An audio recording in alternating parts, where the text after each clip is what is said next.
आणि म्हणून या ज्या योजना आपण तयार केल्या आहेत, आपल्याला कल्पना आहे की ज्यावेळी लोकसभेचं इलेक्शन होतं त्याच्या आधी आपल्या लक्षात आलं की आंतरराष्ट्रीय बाजारपेठेमध्ये कापूस आणि सोयाबीनचे भाव पडले आहेत आणि म्हणून आपण निर्णय घेतला भावांतर योजनेमध्ये आपल्या शेतकऱ्यांना आपण त्या ठिकाणी पैसे देण्याचा निर्णय घेतला।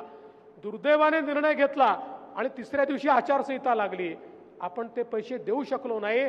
आता त्याच्या याद्या तयार झाल्या आहे। याच महिन्यामध्ये थेट शेतकऱ्यांच्या 80 लाख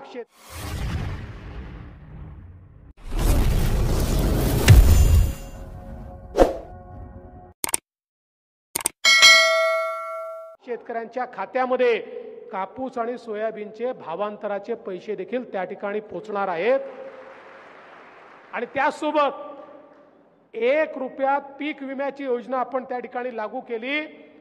1,20,00,000 शेतकऱ्यांच्या खात्यामध्ये पीक विम्याचे पैसे देखील द्यायला आपण सुरुवात केली। पुढच्या 3 महिन्यामध्ये तेही पैसे शेतकऱ्यांच्या खात्यामध्ये त्या ठिकाणी पोहोचणार आहेत।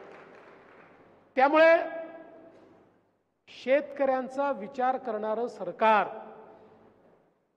हे लोक रोज एक फेक नरेटिव्ह त्या ठिकाणी चालवतात। आज मला सांगताना आनंद वाटतो, या विदर्भामध्ये विदर्भाचं चित्र बदलणारा, विदर्भामध्ये कायम दुष्काळ संपवणारा आणि देशातला सगळ्यात पथदर्शी असलेला प्रकल्प वैनगंगा याला आपण मान्यता दिली। आपल्याला आश्चर्य वाटेल, 10 लाख एकर जमीन ओलिताखाली येणार आहे। 90,000 कोटी रुपयाचा प्रकल्प आहे, ज्या प्रकल्पामध्ये नागपूर, यवतमाळ, अकोला, वाशिम आणि बुलढाणा हे सगळे जिल्हे त्या ठिकाणी आपण कव्हर करतो आहोत। गोसीखुर्दच्या खालून वाहून जाणारं पाणी बुलढाणा जिल्ह्यापर्यंत आपण घेऊन चाललो। 100 किलोमीटरची नवीन नदीच आपण त्या ठिकाणी तयार करतो, नवीन नदी। एक तालुका असा सुटणार नाही की ज्या तालुक्यामध्ये सिंचनाची व्यवस्था नाही। हे कोरडवाहू पिकाचं करणारा अशा प्रकारचा प्रकल्प।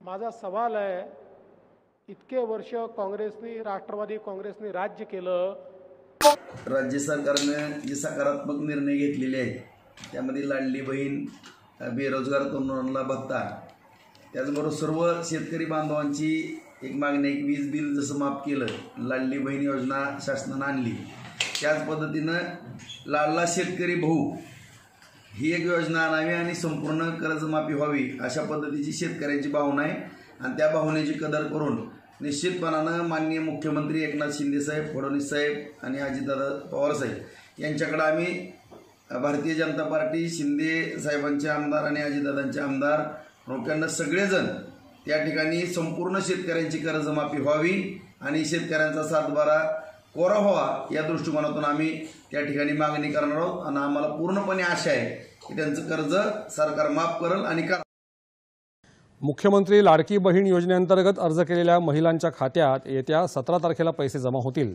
तर पुढच्या महिन्यात अर्ज करणाऱ्या महिलांना 3 महिन्यांचे पैसे एकत्र मिळतील असं मुख्यमंत्री एकनाथ शिंदे यांनी स्पष्ट केलं आहे। धुळ्यात साक्री इथे आज मुख्यमंत्र्यांच्या उपस्थितीत मुख्यमंत्री माझी लाडकी बहीण योजनेचा प्रचार प्रसार कार्यक्रम आणि साक्री उपजिल्हा रुग्णालयाचा उद्घाटन सोहळा झाला, त्यावेळी ते बोलत होते। या योजनेअंतर्गत महिलांना पैसे मिळणार नाहीत हा विरोधकांचा प्रचार खोटा आहे। महिलांना पैसे मिळू नयेत अशीच त्यांची इच्छा आहे, अशी टीका मुख्यमंत्र्यांनी केली। या योजनेचा लाभ घेण्यापासून एकही लाभार्थी वंचित राहू नये या दृष्टीने प्रशासनाकडून आवश्यक ते सर्व प्रयत्न केले जात आहेत, असंही ते म्हणाले। या ठिकाणी उपस्थित अकोला जिल्ह्यातील सर्व माझ्या पदाधिकारी, कार्यकर्ता, भगिनी आणि बंधूंनो, रणधीर भाऊंनी मला 1-1.5 तास बोला असं सांगितलं। मी प्राध्यापक असतो तर 50 मिनिटं तरी कमीत कमी बोललो असतो, पण माझी सवय आहे नेमकं बोलायचं, आवश्यक तेवढंच बोलायचं आणि ज्या गोष्टी तुमच्या मनापर्यंत पोचतील तेवढ्याच गोष्टी बोलायच्या. आणि म्हणून रणधीर भाऊ 50 मिनिटं किंवा 1 तास बोलणं हे तर काही शक्य नाही. पण मी अकोलेकरांचं, विशेषतः अकोला जिल्ह्यातील कार्यकर्त्यांचं मनापासून अभिनंदन करतो की लोकसभेमध्ये तुम्ही अकोल्याचा गड राखला. अकोल्याच्या संदर्भात अनेक लोक शंका व्यक्त करत होते, पण तुम्ही अकोल्यामध्ये जिंकण्याची परंपरा ही कायम ठेवली आणि अकोला आमचंच आहे, अकोला भारतीय जनता पक्षाचंच आहे हे तुम्ही या ठिकाणी निश्चितपणे दाखवून दिलं. आणि संजूभाऊ धोत्रेंसारखा एक चांगला खासदार आपल्याला मिळाला आणि तीच परंपरा चालवण्याकरता आता अनुभव देखील एक युवा खासदार म्हणून या ठिकाणी निश्चितपणे काम करतील. आज आपण स्वर्गीय भाऊसाहेब फुंडकर सभागृहामध्ये आहोत. विदर्भामध्ये आणि महाराष्ट्रामध्ये भारतीय जनता पक्षाच्या वाटचालीत, विकासात भारतीय जनता पक्ष 100% करण्यात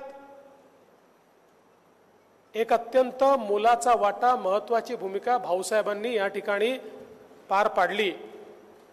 आणि म्हणून साहजिकच आपण त्यांची देखील या ठिकाणी आठवण काढतोय आणि स्वर्गीय लालाजींची देखील आपण या ठिकाणी निश्चितपणे आठवण आपल्याला येते. कारण लालाजी एक वेगळं व्यक्तिमत्व होतं, आपल्याला सर्वांना त्यांचा अनुभव होता. पण आता पुन्हा एकदा आपल्याला विधानसभेच्या निवडणुकीला सामोरं जायचंय.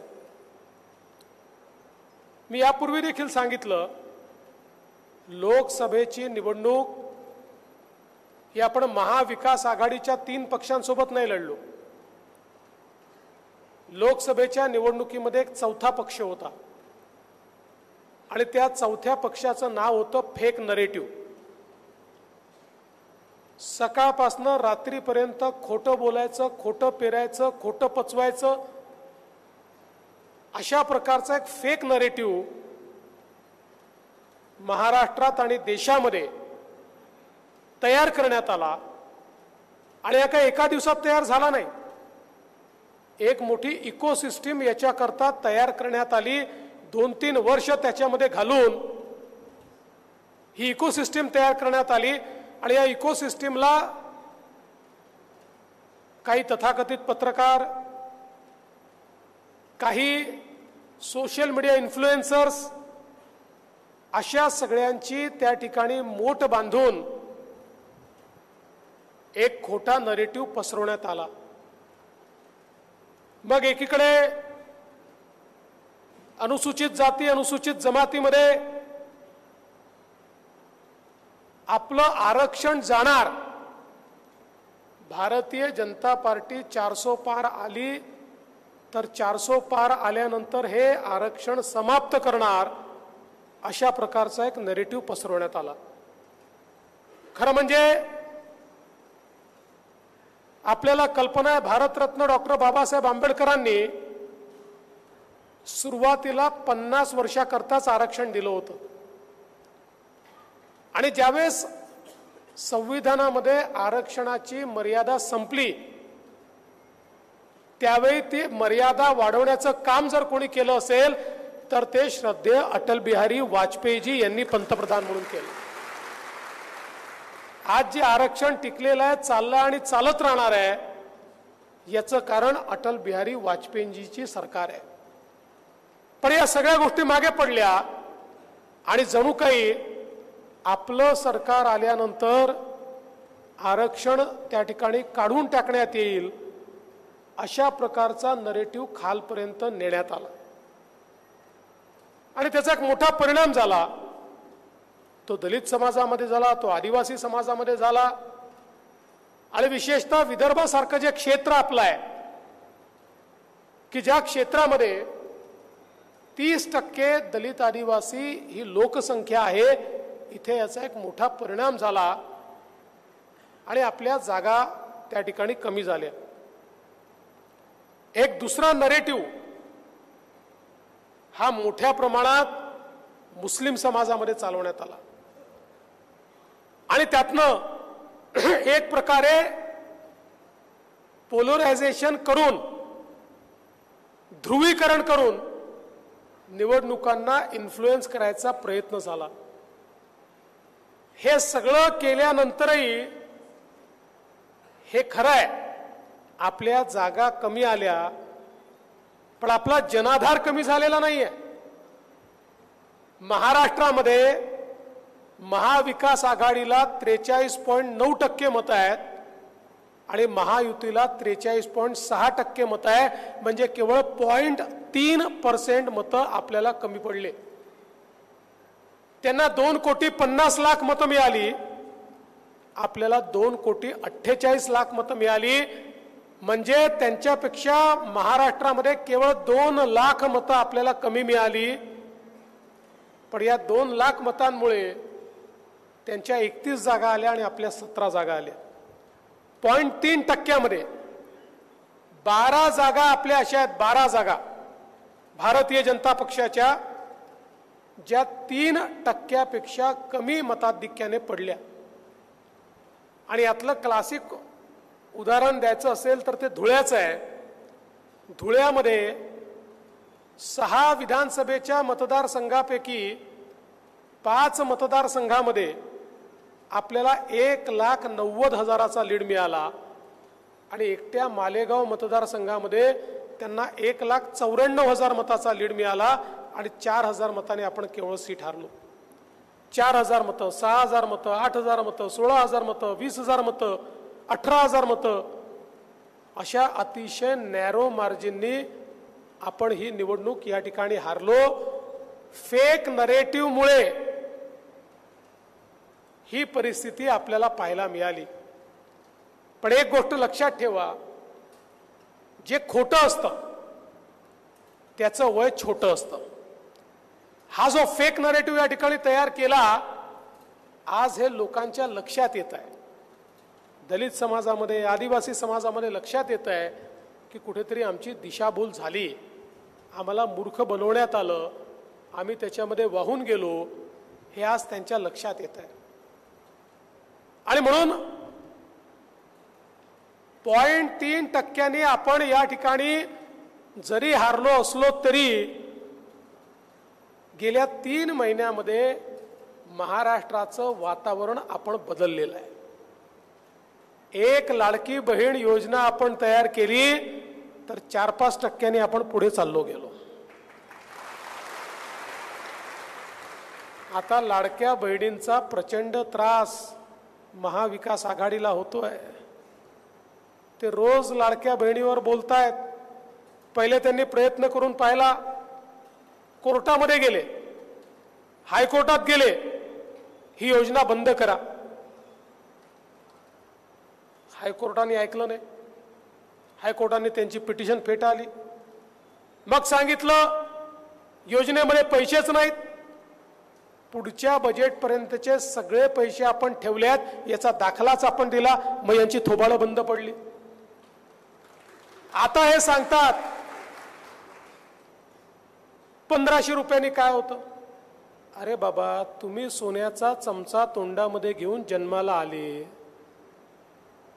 पण या देशामध्ये, या राज्यामध्ये महिन्याला 1,500 रुपयाचं महत्त्व काय आहे हे आमच्या गृहिणींना विचारा, तर त्यांना समजतं. महिन्याच्या शेवटी जेव्हा मेळ बसवावा लागतो त्यावेळी